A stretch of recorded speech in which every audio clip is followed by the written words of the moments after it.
Well, the next statement, the second statement of second law of thermodynamics. Second statement of second law of thermodynamics is also called Clausius-Clapeyron statement. Clausius-Clapeyron statement. ठीक है?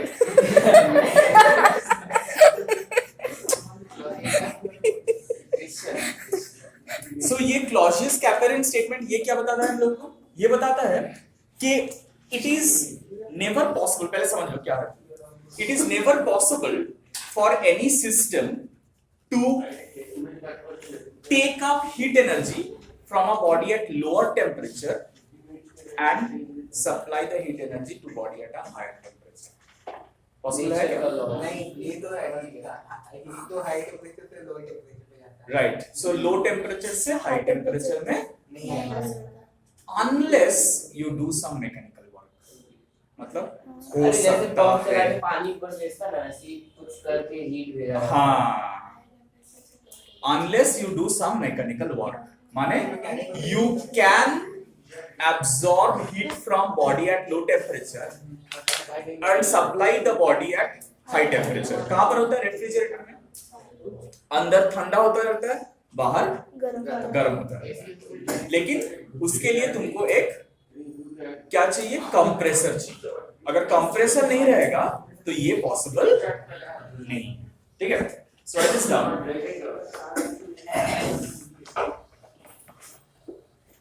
It is impossible for any process. It is impossible for any process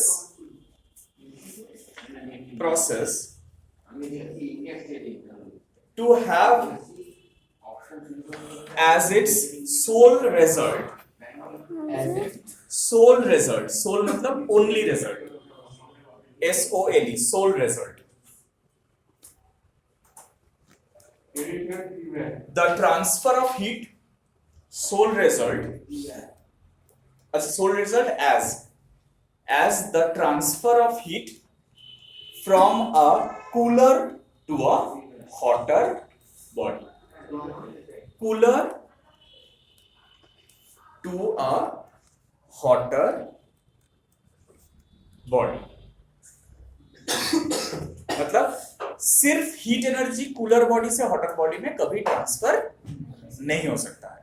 लेकिन कब हो सकता है? जब तुम some extra mechanical work बाहर से करो. ठीक है? So that is exactly what happens in a refrigerator. तो रेफ्रिजरेटर कैसे काम करता है जल्दी से समझते हैं. ध्यान से सुनना थोड़ा. मान लो ये हम लोग का रेफ्रिजरेटर जिसका इनसाइड मान लो -2 डिग्री सेल्सियस पे है. ठीक है? तो मान लो फ्रीजर है और नीचे वाला रीजन मान लो 2 डिग्री सेल्सियस पे. ठीक है? तो ऊपर रखोगे तो पानी फ्रीज करेगा, नीचे रखोगे तो फ्रीज नहीं करेगा, लेकिन ठंडा रहेगा. ठीक है? और बाहर मान लो समर टाइम में 30 डिग्री सेल्सियस टेंपरेचर. कितना होगा? 25 होगा, 22 होगा. अच्छा ठीक है. सुनो, मान लो हम लोग ऐसा टाइम में ले रहे हैं जब आउटसाइड टेम्परेचर कितना है? कंसंट्रेट খালি গেল. এদিকে দেখো আউটসাইড টেম্পারেচার কত টেম্পারেচার থাকবে? 30 ডিগ্রি সেলসিয়াস. তাহলে how is it possible that the refrigerator keeps the inside cool and rejects the heat energy outside? तो इसमें दो पार्ट रहता है, बहुत इंपॉर्टेंट पार्ट रहता है. एक है कंप्रेसर. क्या है? कंप्रेसर. और एक है एवापोरेटर. एवापोरेटर. ठीक है? कंप्रेसर और एवापोरेटर क्या होता है थोड़ा ध्यान से सुनो. एक कूलेंट रहता है. Coolant generally taken as a gas. अभी अमोनिया यूज करते हैं, लेकिन पहले CVFC CCFC यूज करते थे, लेकिन वो बैन हो चुका है, अभी यूज नहीं होता है. ठीक है? So just a gas. Think of just a gas. एक सिंपल सा गैस है. वो गैस को हम लोग क्या कर रहे हैं? पहले एवापोरेटर के अंदर डाल दे रहे हैं. जब एवापोरेटर के अंदर डाल रहे हैं तब गैस का टेम्परेचर मान लो 36 डिग्री सेल्सियस है, 36 डिग्री सेल्सियस. ठीक है? तो वो एवापोरेटर के अंदर जाएगा तो 36 डिग्री सेल्सियस में जाएगा. अब इवेपोरेटर क्या करता है, उसको सडन एक्सपैंड करवा देता है, सडनली उसको, हम लोग पढ़े थे एडियाबैटिक प्रोसेस, सडन एक्सपेंशन से क्या होता है, टेम्परेचर घटता है या बढ़ता है, राइट, उसका वर्क डन पॉजिटिव होता है, इसलिए डेल्टा यू नेगेटिव होता है, और क्या होता है, उसका टेम्परेचर सडनली, हाँ, तो जब वो इवेपोरेटर से निकलता है तब उसका टेम्परेचर रहता है -5 डिग्री सेल्सियस या -10 डिग्री सेल्सियस, -10 डिग्री सेल्सियस, इतना कम हो जाता है। तो उससे क्या होता है, वो हम लोग फ्रिज के बैक वाला पोर्शन में ऐसे बहुत सारा चैनल्स रहता है, ठीक है, उसके अंदर हम लोग फिट कर देते हैं उसको, ठीक है। तो जब वो चैनल्स में से पास करता है तब उसका टेम्परेचर कितना है, -10, और फ्रिज का अंदर का टेम्परेचर उससे ज्यादा है, हाँ या ना, तो वो क्या करेगा, फ्रिज के अंदर से हीट एनर्जी एब्सॉर्ब कर लेगा, एब्सॉर्ब करने के बाद वो फाइनली यहां से निकलता है और वही गैस को हम लोग कंप्रेसर के अंदर डाल देते हैं। मान लो जब यहां से निकल रहा है उसका टेम्परेचर -5 डिग्री सेल्सियस डाला था अंदर -10 में, बाहर निकल रहा है, क्यों, क्योंकि उसका अंदर से हीट एनर्जी मिला है ना, एब्सॉर्ब किया। लेकिन वो अगर -5 डिग्री सेल्सियस में बाहर आएगा तो क्या हीट एनर्जी बाहर फेंक पाएगा, क्यों, क्योंकि बाहर वाला टेम्परेचर कितना टेम्परेचर है, तो इसीलिए हम लोगों को कंप्रेसर चाहिए। कंप्रेसर के अंदर जैसे डाल देते हैं वो क्या करता है, सडन कंप्रेशन करता है, सडन कंप्रेशन से उसका टेम्परेचर बढ़ जाता है, और वो जो कंप्रेसर से जो गैस बाहर निकलता है उसका टेम्परेचर होता है 45 डिग्री सेल्सियस। सर गैस लगता है पानी फॉर्म में निकलता है, नहीं, पानी जो निकलता है वो डिफ्रॉस्ट होकर निकलता है, मतलब क्या होता है, अंदर बिकॉज ऑफ द बाहर वाला ह्यूमिडिटी जो आता है ना, वो ठंडा होने से क्या होता है, वाटर में कन्वर्ट हो जाता है, तो वो एक्स्ट्रा वाटर डिफ्रॉस्ट होकर कभी-कभी फ्रिज से पानी निकलता है। लेकिन ये गैस अगर लीक करके निकल जाएगा ना बाहर, तो हमारा फ्रिज ठीक से काम नहीं करेगा, ठीक है। सो क्या होता है, ये 45 डिग्री सेल्सियस, फिर हम लोग बाहर में, फ्रिज का बाहर में देखना एक ऐसा, फिर से ऐसा रहता है, सेम चीज रहता है बाहर में, तो उससे क्या होता है, ये 45 डिग्री सेल्सियस में था लेकिन सराउंडिंग टेम्परेचर कितना में है, तो वो अब क्या करेगा, हीट एनर्जी बाहर छोड़ेगा। सो यहाँ पर वो हीट एनर्जी कलेक्ट किया था और यहाँ पर हीट एनर्जी बाहर छोड़ दिया। So it is taking up heat from the lower temperature. हाँ हाँ, काम नहीं, कोई काम नहीं। तो ये कंप्रेसर और इवेपोरेटर नहीं होगा तो कोई काम नहीं होगा। कैसे काम होगा, ये टेम्परेचर कितना टेम्परेचर में बाहर आ रहा है, -5 डिग्री सेल्सियस, तो उससे वो हीट एनर्जी बाहर छोड़ पाएगा। कंप्रेसर नहीं होगा तो हम तो ये कर सकते हैं ना, क्या हवा में हो जाएगा ना, क्या गैस हवा में गैस निकल के चला जाएगा तो फिर से साइकिल कौन कंप्लीट करेगा। हाँ, तो वो साइकिल कंप्लीट नहीं करेगा ना, समझना है।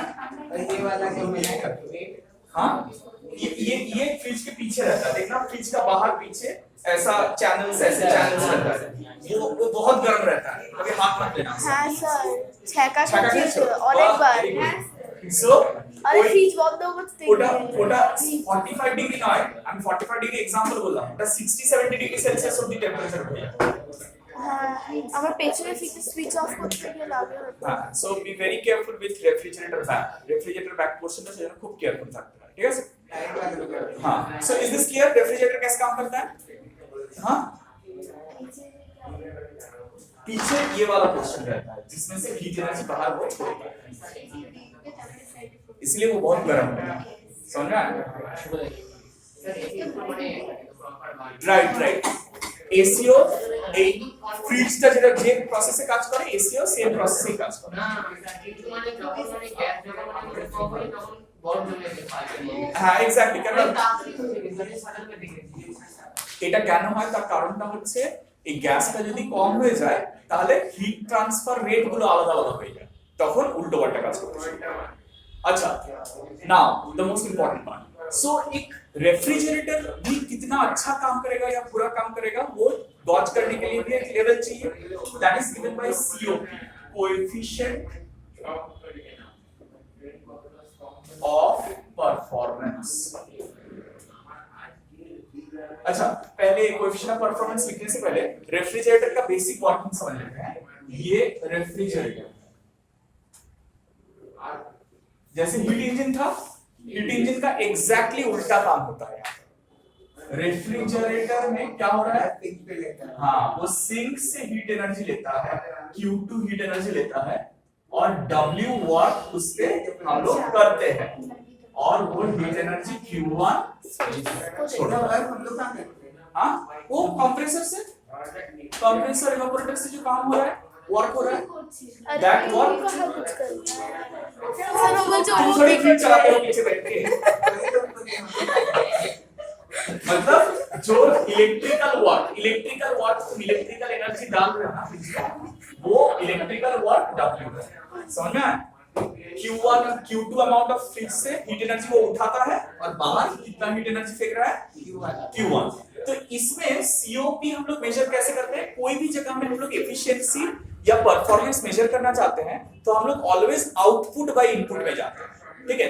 तो आउटपुट मतलब क्या? वो ये हीट एनर्जी अब्सॉर्ब कर रहा है और हम लोग इनपुट इसमें डाल क्या रहे हैं? वर्क। सो इससे ये coefficient of performance is determined as Q2, right, এটা Q2 by W। So Q2 by W माने कि Q2 by Q1 minus Q2। So Q1 minus Q2 জায়গায় আমরা T দিয়ে রিপ্লেস করতে পারি, সেটা কার্নোট সাইকেলে অলরেডি আমরা দেখে নিয়েছি। So you can write it also as T2 by T1 minus T2। বুঝা গেছে? T2 by T1 minus T2। हाँ हाँ हाँ, না না না, মানে কোএফিশিয়েন্ট অফ পারফরম্যান্স টা একটা নাম্বার আছে, জাস্ট একটা নাম্বার। তো এফিশিয়েন্সি কেও যদি 100 দিয়ে মাল্টিপ্লাই করতে হবে এরকম কোনো ব্যাপার নেই, ওটাকে ফ্র্যাকশনে রাখা যায়। হ্যাঁ হ্যাঁ, ফ্র্যাকশনে না রাখার জন্য 100 রাখা যায়। Is that clear? কি করে রেফ্রিজারেটর কাজ করে বোঝা গেছে? This is refrigerator is basically the outcome of Clausius-Capron statement। Clausius-Capron statement का outcome ही है रेफ्रिजरेटर। Is that clear? বুঝা গেছে? আচ্ছা চলো, এটা বন্ধ করা যাক।